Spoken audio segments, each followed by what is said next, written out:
J.D. Vance's attempt to link Democrats to Epstein renews calls to release the files.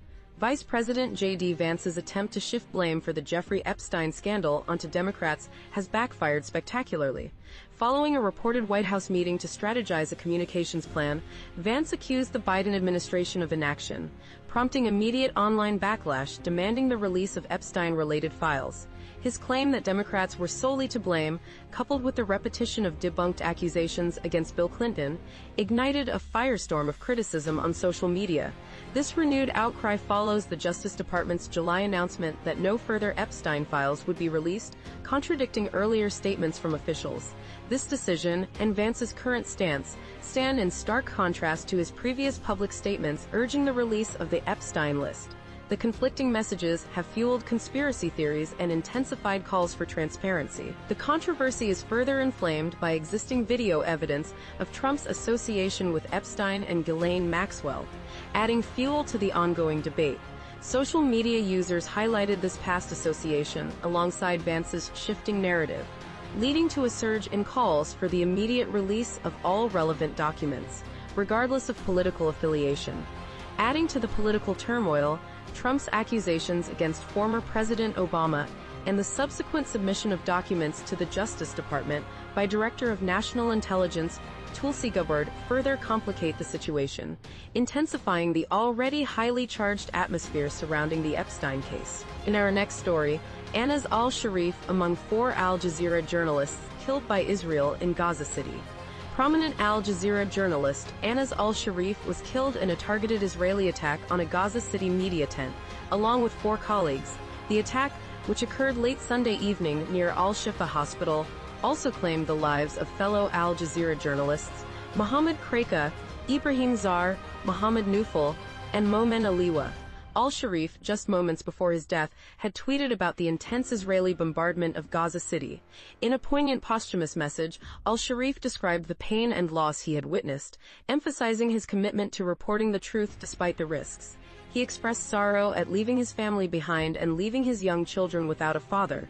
A colleague, Hani Mahmoud, recounted the devastating impact of the attack and attributed the journalists' deaths to their unwavering reporting on the humanitarian crisis in Gaza. Israel's military claimed al-Sharif was a Hamas operative involved in rocket attacks, providing purported evidence. However, human rights groups and analysts strongly refuted these claims, citing a lack of credible evidence and highlighting a pattern of Israeli accusations against journalists in Gaza. Al Jazeera and international organizations had previously raised concerns about an Israeli smear campaign targeting al-Sharif and other reporters. The killing of al-Sharif and his colleagues adds to the grim toll of media workers killed during the ongoing conflict. Over 200 journalists and media professionals have died since the start of the war in October 2023, highlighting the dangerous environment for reporting in Gaza. In our next story, court overrides Trump officials' rollback and blocks fishing in Pacific Islands monument.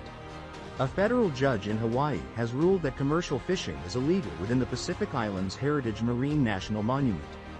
This decision reverses a previous authorization issued by the National Marine Fisheries Service, which had allowed fishing in parts of the monument despite existing regulations. The court found that the authorization violated federal law by bypassing the required public comment process. The lawsuit, filed by environmental groups representing Native Hawaiian plaintiffs, argued that allowing commercial fishing would damage the monument's unique ecosystems and harm the cultural heritage of the indigenous people connected to the area. The judge's ruling emphasizes the importance of protecting this vital area, home to endangered species and deep-sea corals. The Pacific Remote Islands Marine National Monument, encompassing nearly twice the size of Texas, is a critical habitat for a vast array of marine life, including numerous shark species and pristine coral reefs. The monument's protection is crucial not only for biodiversity but also for the cultural and spiritual significance it holds for Native Hawaiians. This ruling is a significant victory for conservation efforts, upholding the rule of law and reaffirming the importance of protecting this invaluable natural and cultural treasure. In our next story, Bears takeaways. What we learned in NFL preseason opener versus Dolphins. The Chicago Bears preseason opener against the Miami Dolphins ended in a 24-24 tie, offering a glimpse into ongoing position battles and the performance of several rookies. The game featured many backups, as most starters sat out following a demanding joint practice. Key storylines included the quarterback competition between Tyson Bagent and Case Keenum, with Bagent showing promise but Keenum demonstrating efficiency in limited action. The left tackle position also remains unsettled, with Braxton Jones and Ozzie Trapilo both seeing significant playing time. The game provided a valuable opportunity to evaluate young players. Rookie edge rushers Austin Booker and Dominique Robinson impressed, showcasing their pass rushing abilities with multiple sacks, potentially solidifying their places on the roster. Rookies Colston Loveland and Luther Burden also made contributions, with Loveland securing his first professional reception and Burden displaying sharp route running skills.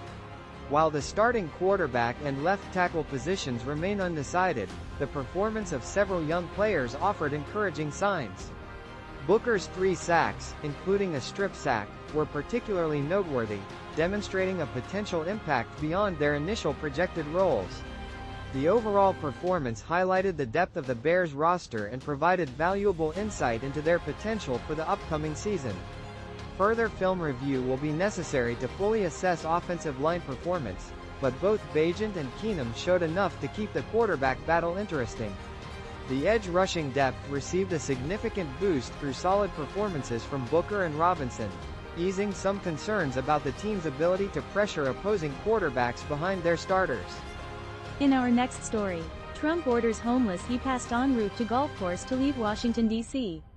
President Trump has issued a call for the immediate removal of homeless individuals from Washington, D.C., stating he will provide alternative housing outside the Capitol.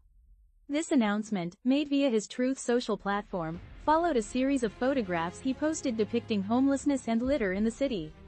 He also plans a Monday press conference promising to curb violent crime and improve cleanliness, despite official data showing violent crime at a 30-year low. Trump's statements contradict official statistics from the Metropolitan Police Department, which show violent crime is down 35% from last year and at its lowest point in over 3 decades. Washington, D.C. Mayor Muriel Bowser refuted Trump's claims, highlighting the city's success in reducing crime and asserting that federal law enforcement already collaborates with local authorities. The mayor also emphasized that the National Guard, which Trump has threatened to deploy, falls under presidential control. Trump's assertion of needing to federalize law enforcement to address crime also seems unfounded.